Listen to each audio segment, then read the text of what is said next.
Hello, everybody.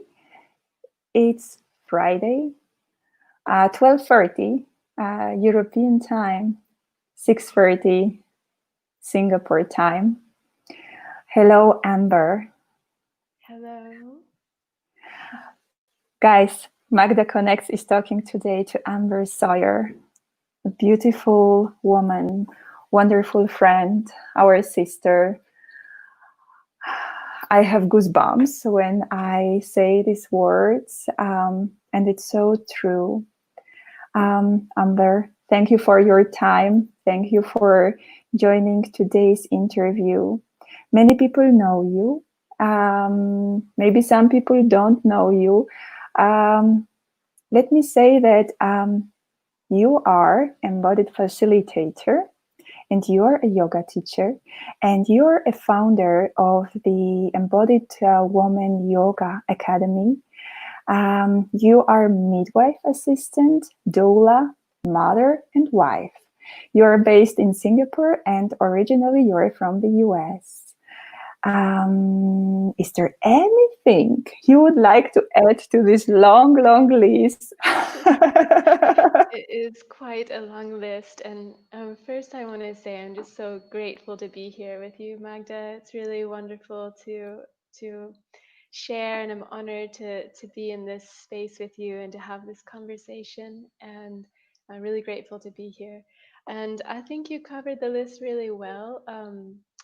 Probably I should maybe add, because of those three little tiny letters behind my name, it's only there because my previous life was as a scientist, and so that has always stayed with me. I was a biomedical engineer, and then as I left academic research, I have continued the scientific journey, but more inwards. So I like to say I'm an inner scientist now.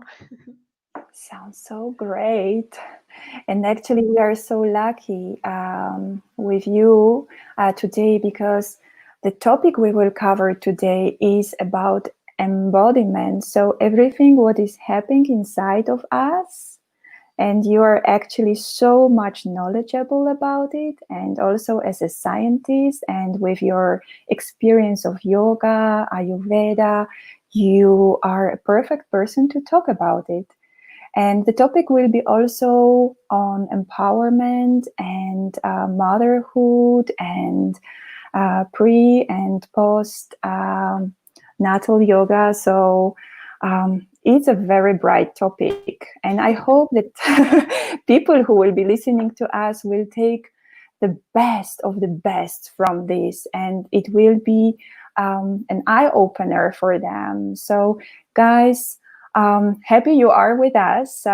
This will be recorded. It will be on Facebook, YouTube, Instagram. So I will be linking Amber's websites and all the tools in the comments, and we will put some more information helping you to take the best of the best from this. I will come to the first question, and this question is about embodiment, living embodiment. Amber, what does embodied living mean? Because this title is so complex, and actually I would like to understand what is required for it, for embodied living, and how we experience in our life this embodied living for us human beings. What is it? I think that's a super question to start with. And I can share a little bit about why did I choose to put these two words together, embodied living. And um, kind of the background from this is that as I was starting to manifest more of my own work, bringing my work together, like what you just kind of read off, I have many different areas that I'm interested in. And I was also trying to feel, how do these all go together? Because on the surface, they seem quite different, from science and Ayurveda and yoga and birth support. And what is the common thread between everything? And it really, for me, comes down to this idea of embodiment, where embodiment for me is exactly where you are right now. Where are you? I'm here in this body, and what am I feeling in this body? What is in my present moment? What is this body experiencing through the senses? How did I arrive in this moment where I am right now? And what happens if I can be fully in this moment? And that's where I came kind of come up with this thread. I realized, well, all these things, what they have in common is this presence that's there. And so if we want to live in this way, then it becomes a thread through everything that we do. So it becomes embodied living, where as much as we can, as often as we can, we are fully present with what we're doing. And our body is one of the best vehicles for this. And actually, it's our breath that is traveling through the body. So our breath is connecting us from the outer world to the inner world, and it's bringing us into our body, into the moment.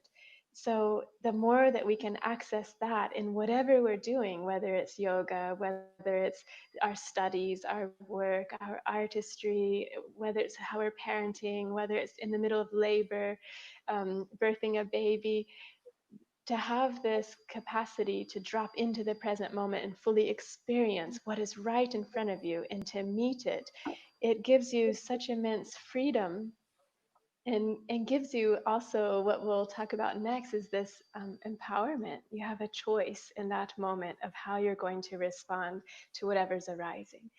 And so that's kind of the background of where I'm coming with these two words and how they fit together. How did you actually come to this feeling that embodiment is so important in our life? Was it like a wake up call for you because you felt it, or did you see it, or did you observe it? And then you knew, okay, I need to pay attention to my breath. I experience embodiment through yoga. How did it come to you? Because maybe people around us don't know the necessity, they don't feel it, and actually they could apply it and feel great. Yeah, this is a really fascinating question. For me, it was not an aha moment or something that really stands out where suddenly I realized the importance of embodiment. It was a gradual process where, even in hindsight, looking back, I realized, oh, that's why I was able to go through that challenge. That's why I was able to meet whatever situation was arising, because I was present. And for me, being present is part of being anchored in my body. And so the practice of yoga is that it's a practice for me that's not just on the mat, but it comes over into your daily life. So on the mat, I'm training myself on how to be aware of my body, of my breath, of my mind, of my emotions. I'm finding myself in asanas or positions that maybe I don't like or maybe are uncomfortable, but I'm finding that resilience to be equanimous in that moment, and and also knowing intuitively when it's time to let go and when it's time to change. And so all of this is a practice using the tool of embodiment that then spreads over into the rest of your life. And I started practicing yoga in the late 90s. And so I think as that practice has been evolving over all this time, I started to intuitively also realize that to bring yourself into the present moment opens up a whole world of possibilities where you can consciously respond to whatever is happening in front of you. But if you're not in the present moment, then usually it's our unconscious that is just riding or driving the cart, or the car. Is That's what is making our reactions and our decisions, and we're working off patterns. And some of these are not so healthy either. Um, and so I think when we can have practices that bring us into the present moment, it just opens up a whole nother possibility of how we can relate to the world, to our loved ones, to ourselves. Mm. Um, yeah, so So, it means, for instance, for mothers whose children take them from time to time out of their comfort zone, the mothers could apply certain practice.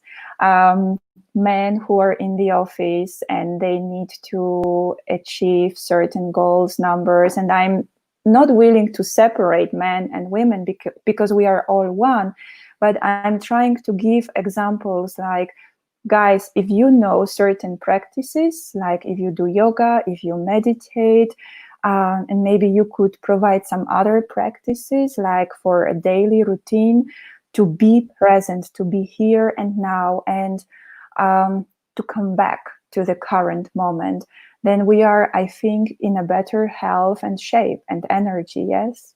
Yes, absolutely. Because the alternative, which is quite common, is to live from here up, to always be walking around in the headspace with so many ideas and thoughts and to-do list and narratives and stories and projections and going through the past over and over and worrying about the future. And so it means that we're not here. We're not in this present moment. We're stuck in the mind space here in the past or future. And that's really common, especially now with all the devices we have and the digital world that we live in.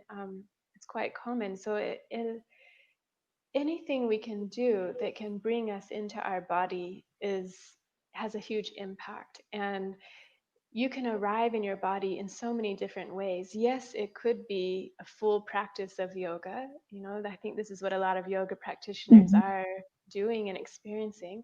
But it could also be as simple as taking a deep breath, just that moment when the child is throwing a tantrum and running around and you really feel like I'm going to lose it. I can't handle this.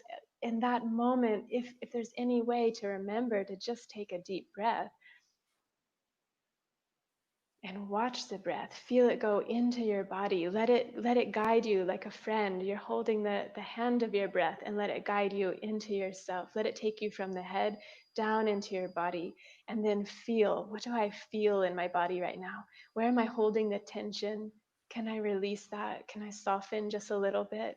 And even just taking that pause, that micro moment, it creates this spaciousness that's there, where you really do have a moment to decide, to choose, with your wisdom and with your compassion all supporting you.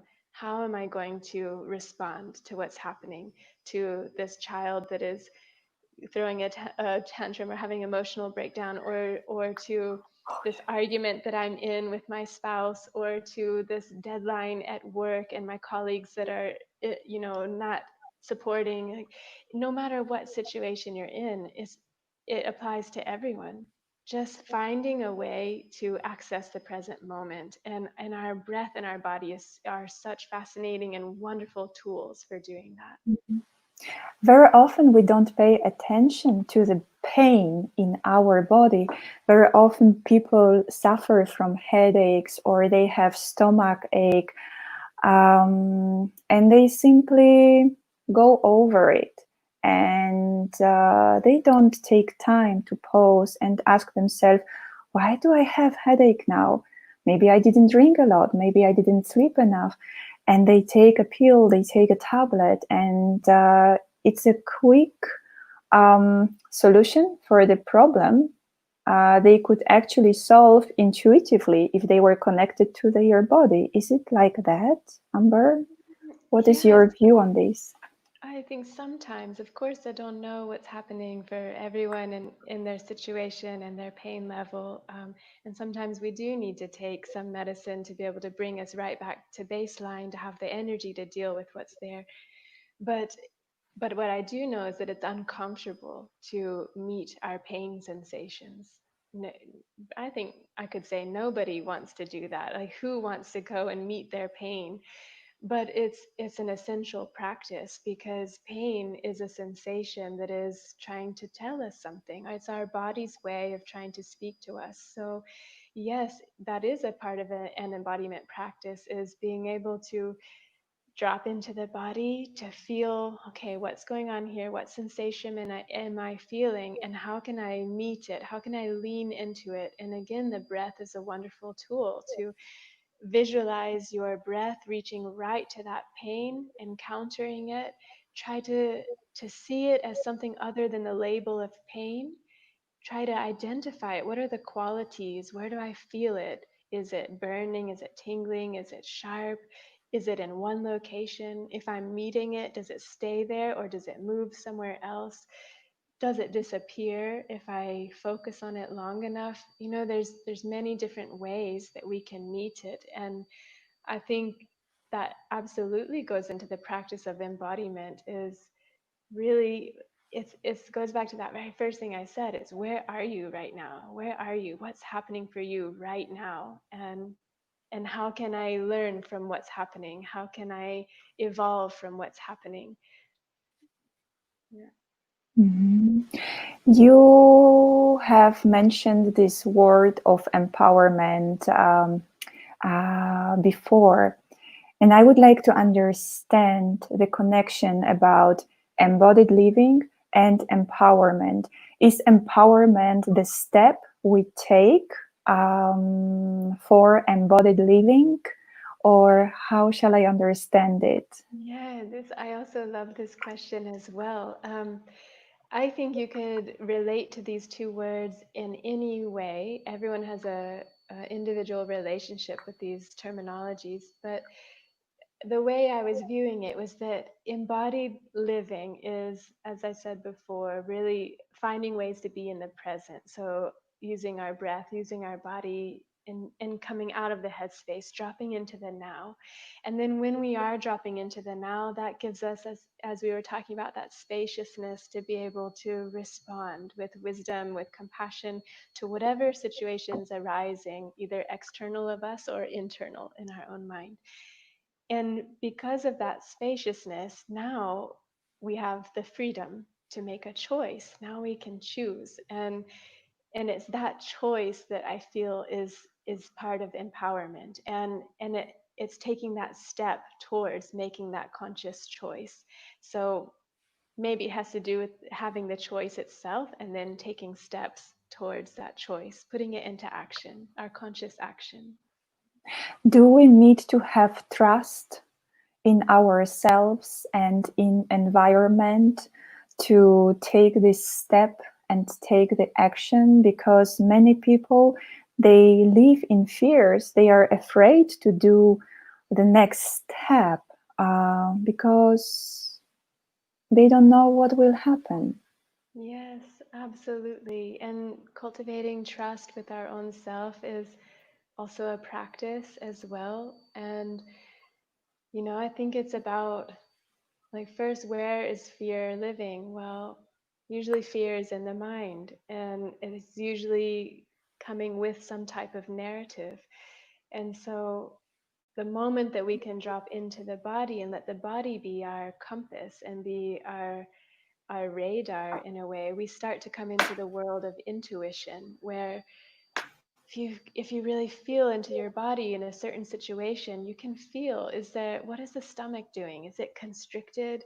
Is there apprehension here? Is there a nervousness? Is there an ease? Is there uh, kind of what we sometimes describe as a whole body yes? Does the body feel really relaxed and ready? Or is it holding on and gripping and telling me that no, no, no, this doesn't feel quite right? The body is so wise. It has this consciousness pervading through it. But it takes time to be able to feel this sensitivity, and everyone has it. Everybody has this capacity. It's just over time we're either talked out of it, um, or we have, unfortunately, relationships that also disempower us and make us feel like we can't trust our intuition. We've had life experiences that have done that, and that's really sad for me to know and to have experienced myself as well whenever we're disempowered that way. But we all have this capacity. So the more that we take these small steps towards dropping into the body, getting to know it again, loving our body, giving it nourishment and attention, seeing our body as this vehicle for whatever you call it, our spirit, our soul, our consciousness, our temple, then we start to develop this relationship again with it, and by we can start to cultivate our intuition. And intuition is a whisper. Fear is really loud. We all hear our fear. It's screaming at us. But intuition is a whisper, and to hear that, you have to be in the present moment and start to know the signs in yourself. Start to be familiar with your body's language. Mm.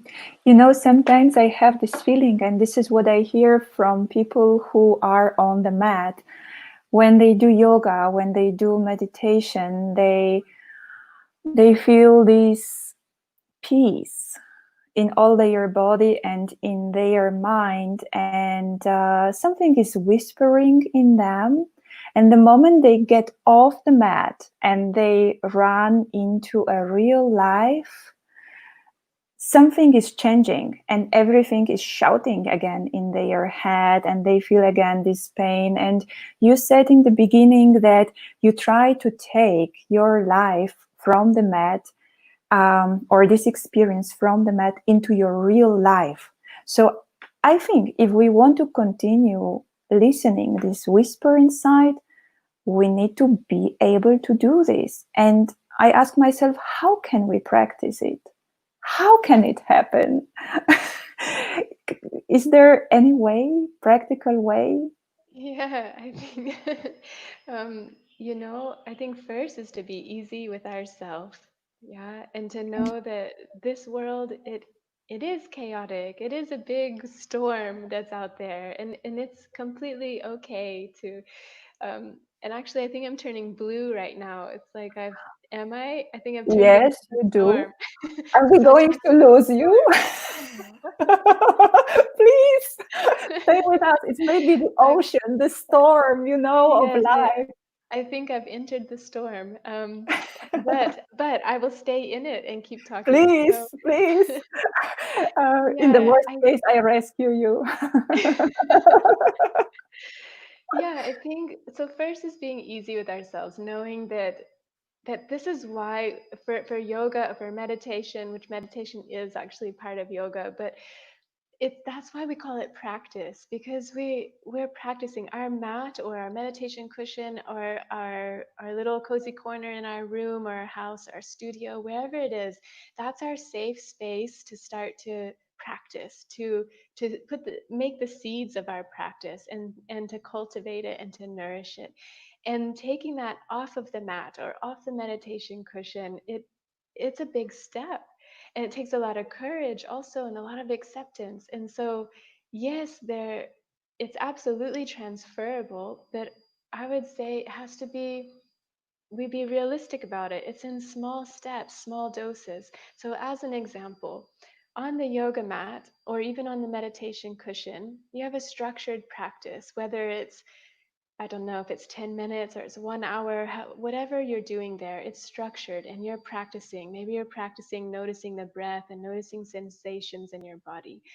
So when you go out into the real world, could there be a few micro moments in the day where you do the same thing? Maybe like in Singapore, we have a lot of public transport. So if I'm riding the metro and I hear this nice little ding between the stops, and I know the stops are 1 minute apart, so I could sit there for 1 minute and see if I can watch my breath while I'm surrounded by all these people and everyone doing different things. Can I sit there for 1 minute and just notice my breath?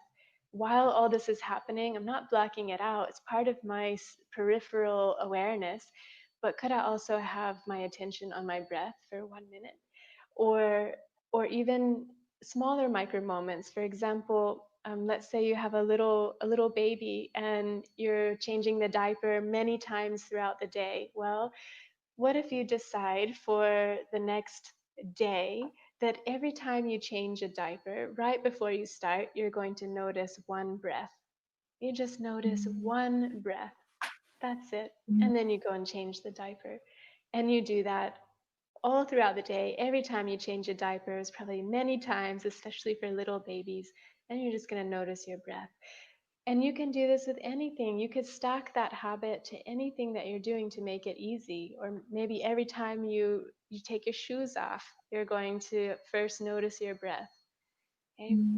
So you can kind of dribble this throughout your day so that you are bringing your practice into your daily life, but in small doses. Because what you're doing now from the science side of it, you're rewiring your brain. You're creating new neuronal connections so that you can more easily access the present moment rather than being in the narrative region of the brain. And there's a lot of really fascinating scientific studies to show that even with dedicated few minutes a day of practicing this, within about 6 to 8 weeks, you can already have changed your brain chemistry and you have more accessibility to be in the present moment. So this is how we do it. And I want to add on to there as well. I think another question that sometimes comes is, how do I know if it's working? How do I know if my practice is working?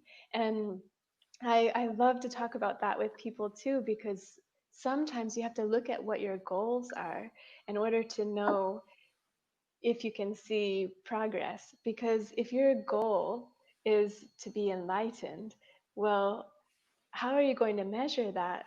Wow. How do you measure that? Oh, I think I'm 60% on my way to enlightenment. We don't know. We don't have a yardstick for that or a measurement. So instead, look at what your goals are and try to make them more accessible and more tangible. For example, um, okay, let's say this person, they usually get very triggered every time they have a certain discussion with their partner. Okay, and it's something that happens repeatedly. So that could be a goal of theirs, is they want to see, can they have a little bit more resilience and patience and pause before they go into old patterns? Is there a way to see if maybe that dynamic changes a little bit? So that could be a goal. So they're practicing their yoga, their meditation, they're bringing over those micro moments into the day, they're dropping into their body, they're refiguring their brain to be more present. And then suddenly they might realize, wow, this time that same situation occurred and I actually handled it much better. I didn't react right away.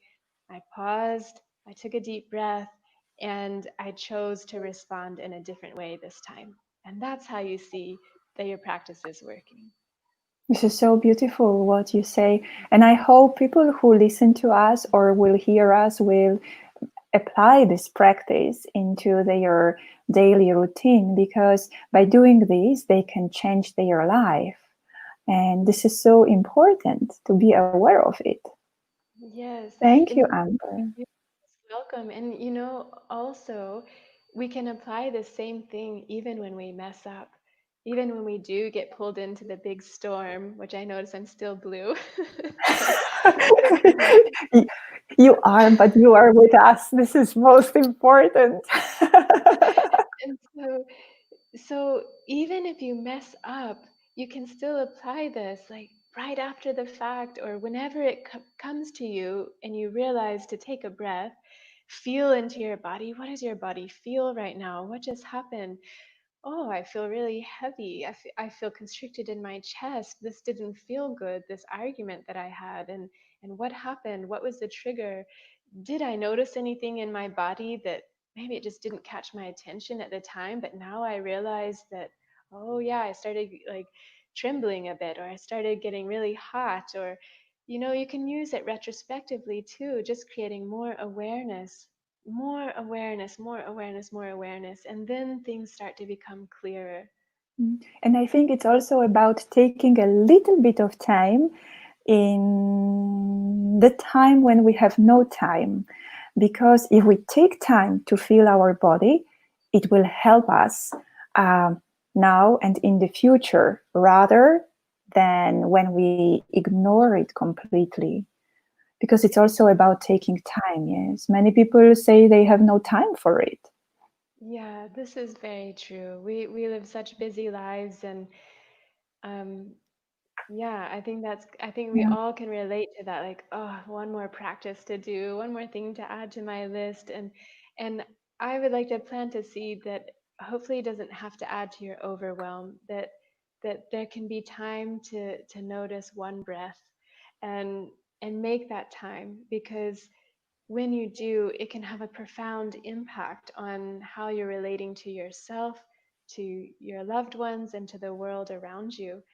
So that time is important and it's valuable, but it can be done in small steps. We don't have to say either I meditate 1 hour or nothing. It doesn't have to be like that. We take the smallest hanging fruit and find out how can we make it accessible for ourselves and doable. Mm, it's beautiful. For for a second, we actually went away from the mind and we focused on the lower part of our body, actually on the diapers. And, you know, I'm thinking about pelvis. I saw lots of great material and beautiful pictures of pelvis on your Facebook, and you are saying so many things about pelvis. And I'm actually asking myself, and maybe people want to know, what role does pelvis play in our life, and what impact it has when we develop it and when we don't develop it, and actually what is it, what is pelvis? Maybe people don't know even what it is. So Yeah, I would like yeah. to bring us from here down. Yes, good. Let's drop into the body. That's my favorite Yeah. place to go. Um, I have become fascinated with this beautiful bony structure in our body, and um, even from my scientific days, because I was studying the pelvis when I was working on bone regeneration and also doing different biomedical and biomechanical studies, and we were studying the pelvis bones. And I've always been fascinated, one, just by their shape. It's this, for women, it's just this beautiful, like heart shaped, and men too. It's all kind of heart shaped structure that even looks like a butterfly to some degree. And I've always been fascinated by these bones. And so the pelvis is what joins our upper body to the lower body. And I'm not a pelvic expert, but I've just become very fascinated with this bowl, the sacred bowl within our body, and specifically for women. This all applies for men too, but my focus has been very woman centric, and probably my interest has developed a lot since having my own daughter. So going through pregnancy and childbirth, and also through some of the not pleasant experiences that I've had as a woman as well. It all comes back to the pelvis. So if I go a little bit uh, esoteric first, I see the pelvis as this sacred bowl that, for women, it contains our creative essence, our life force energy, and whether that energy is used to physically create human beings, or whether it's to create art or ideas or visions, we have this creative energy that resides within the pelvis. And we can say it's within the womb. And even if you have had your womb removed, if you don't have ovaries anymore, we still have the energetic imprint that's there. And this is where our Shakti is, our feminine power in essence. And a lot of times we disembody from this part of ourselves. And sadly, this has a lot to do with what women have experienced through different types of abuse and trauma, and um, conditionings and shame. And we've women have gone through a lot, and because of that, we tend to disembody from this part of ourselves. And I find, working with women, that the more we can re-embody and the more we can connect to this region of our body, the more in tune that we become with our cycles, with our cyclical nature, with our self esteem, with our creative potential, with our intuition. It's all connected. And even if we just look from the physical aspect now, within the pelvis itself, so it's containing our uterus or the womb, our ovaries, our bladder, our rectum. It's containing through the womb, it's containing the cervix into the vagina, and we have our pelvic floor muscles that are there. And this is really contributing to everything from our physical, emotional, mental, spiritual bodies. it has an impact. And so I love to work in this area of one, just re-embodying. So how do we connect physically to our pelvis? Start to visualize it, start to map it inside our body. How do we connect to our pelvic floor muscles? And these muscles are so important for helping to give us control of elimination, of being able to pee and to poo and pass gas when we want, to sexual appreciation, to holding the stress of growing a baby, towards being able to do high impact sports, to being able to breathe and contain that intra-abdominal pressure when we breathe. It's giving us our quality of life. And it's very deeply affected by our emotions, by our nervous system, by our posture, by our breath. And so when we start to connect to this part of our body, it can have a rippling effect on into everything that we do and can make our quality of life so much better. And many women don't realize that, oh, what I'm experiencing is common, yes, but it's a dysfunction. It doesn't have to be this way. I don't have to leak urine. That is, just because I'm heading into menopause doesn't mean I need to leak urine, or just because I had a baby doesn't mean that I I can't control my urge to go to the toilet. And these things are sensitive to talk about. Not a lot of women really have a space to share about this and talk about it, but it's important. And it's important to know that we don't have to live with that. And there's simple ways that we can reconnect to our body, and simple habits that we can start to introduce that can help bring all of this back into balance. And we didn't even talk about the menstrual cycle, but this also, it has a huge impact when you start working within the pelvis and the pelvic floor muscles and hormonal regulation and supporting ourselves through life stages, getting in tune with our cyclical wisdom. So you can see why I'm really excited about this part of the body. Yeah. Could you suggest like any two habits that are cherishing this place, or that are bringing this place into a blossom, into this creative energy? I'm sure women would like to see, what can I do today after this interview for this sacral space, before maybe they go into your website and see what else they could do. Like two Yeah, examples, two habits maybe you yeah. practice. I would say the starting place is to bring your attention to that part of the body. So one thing that I'm not able to shift the camera now, but I love to hold my hands in this mudra. Let's see, Yeah, there we go, yes. where you have the thumbs together and the fingertips touching. Okay, and you would place this mudra, the fingertips at your pubic bone, and the thumbs are touching together under the navel. And so you place it right over your womb space, basically, and where the triangle of the hand is covering over the womb. Okay, so fingers at the pubic bone, thumbs right below the navel, and you just place that onto your lower pelvis, right over the lower belly, over the pelvis, and take several breaths there, and just feel the weight of the hands. Okay, and you can feel the warmth of the hands, and just Beautiful. breathing into the hands themselves. So drawing your breath as if the breath could reach all the way down to your hands, and allowing yourself to connect to this part of the body and just witnessing what comes up, not doing anything, just breathing and witnessing. We can do it anywhere, anytime, even when we are under the shower, even when we are sitting now and we are talking, Mm. because you feel it. I advise all of you ladies to do this. It's a nice, warm feeling. Yeah, it's a Thank warm you. feeling. You're welcome.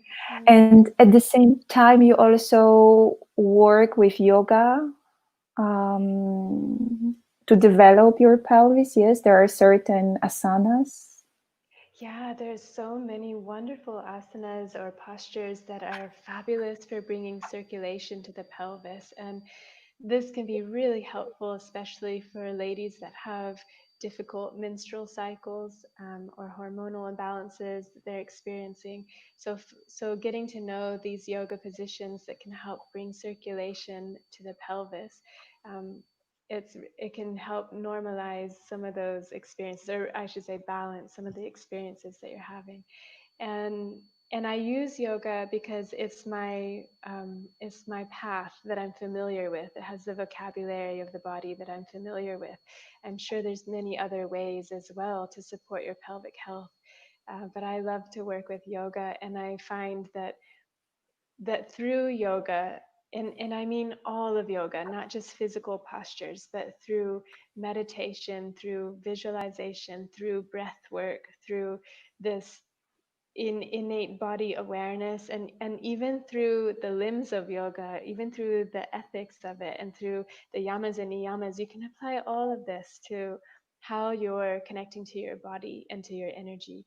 And I love to use this method to support myself and women through all the life stages, through every life stage, whether it's working through menstruation and or through fertility, preconception, going into pregnancy, postpartum, perimenopause, menopause, and I'm definitely not an expert in this. My focus really is coming right now into prenatal and postpartum, as well as general pelvic health. But it is in my vision to just go deeper, deeper, deeper into how yoga is supporting all these stages of a woman, life Can you stages. actually, Amber, explain the difference between normal yoga we do on the mat when we are not pregnant, when we are not menstruating, and yoga that is dedicated to women who will become mothers or women who are menstruating? What is the difference? Do's and don'ts? People Oh, maybe would like yeah. to know. Mm. Well, for one, think about the type of yoga that's mainstream now that we're practicing. Where did it come from? And majority, not all, but majority is from men. And it really takes a very linear approach. You're gonna do this, and you're gonna get to here, and your energy is from here to here. Let's see, I'm on mirror reflection, but it's one line. Your energy is one line, basically. Okay, it might rise and then it might come down, and that's it.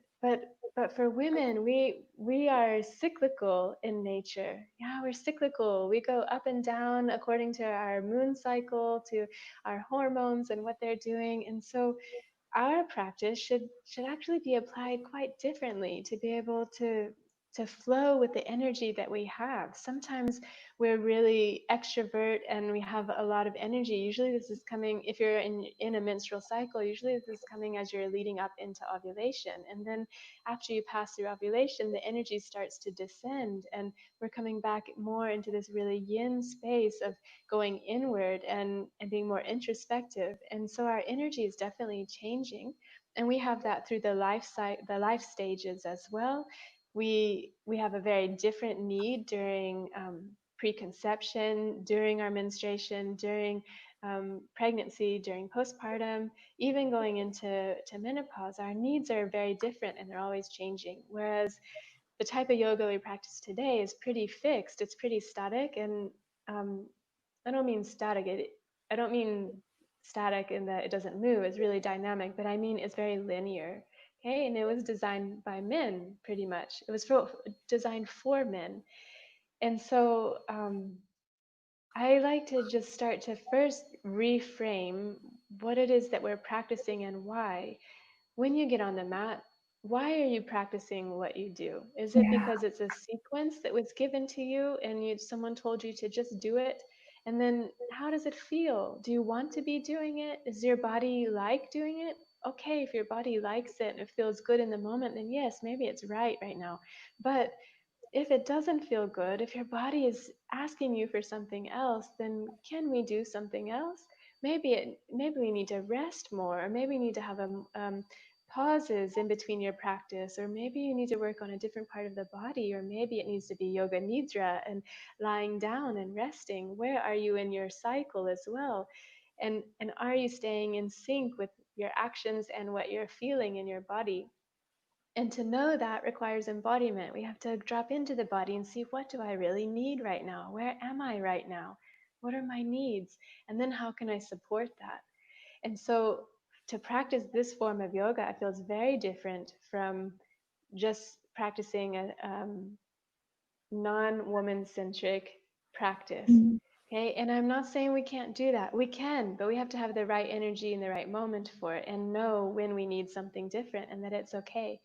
And then just on a more of a practical level, you have very different needs when, for example, when you're menstruating, we have this energy pulling downwards. It's an apana vayu. It's one of the winds that are going down in the body, descending. And we want to encourage that so we can have this nice shedding of the uterine lining. We can have this good, clean blood flow.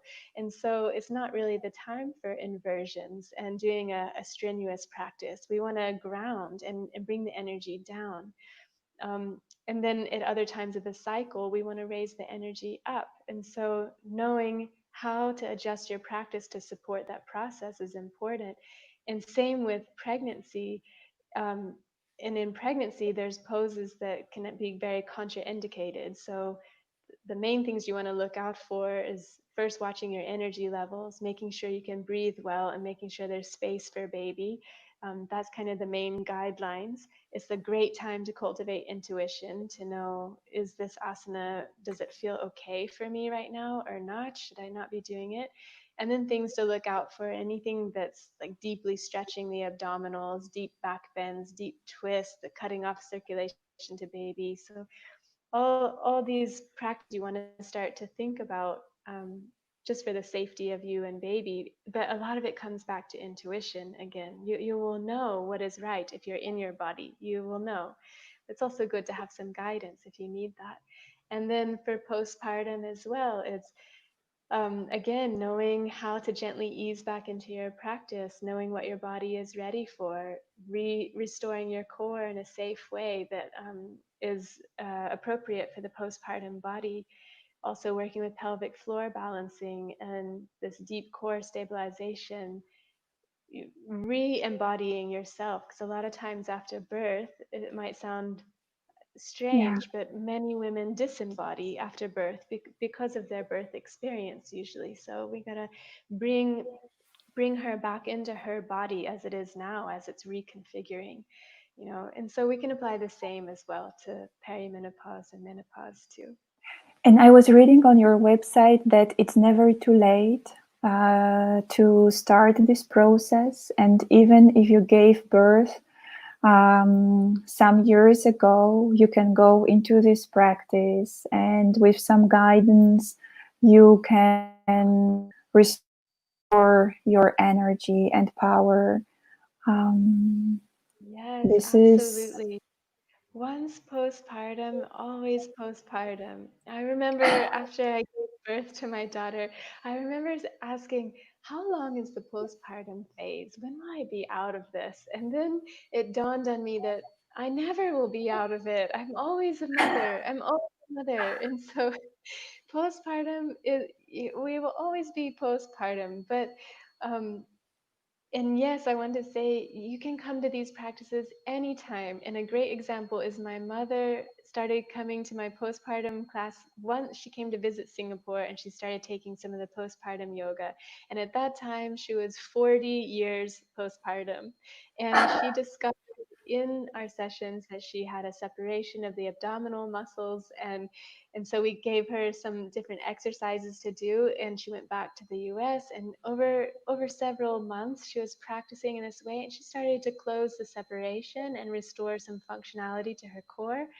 And now she's joined me again because of the whole COVID thing. She's practicing with me online, and so now she's 42 years postpartum, and she's taking my postpartum yoga foundation series, and she's doing amazing. She's realized that her posture has been affecting some of her pelvic floor issues, and so she's starting to recorrect that and seeing results already. And yeah, it's so inspiring. So you can practice these things anytime, and in fact, I'm getting the feeling that I almost need to relabel this a bit, that it's not just postpartum. This is for women's health in general to be able to connect to our bodies in this way.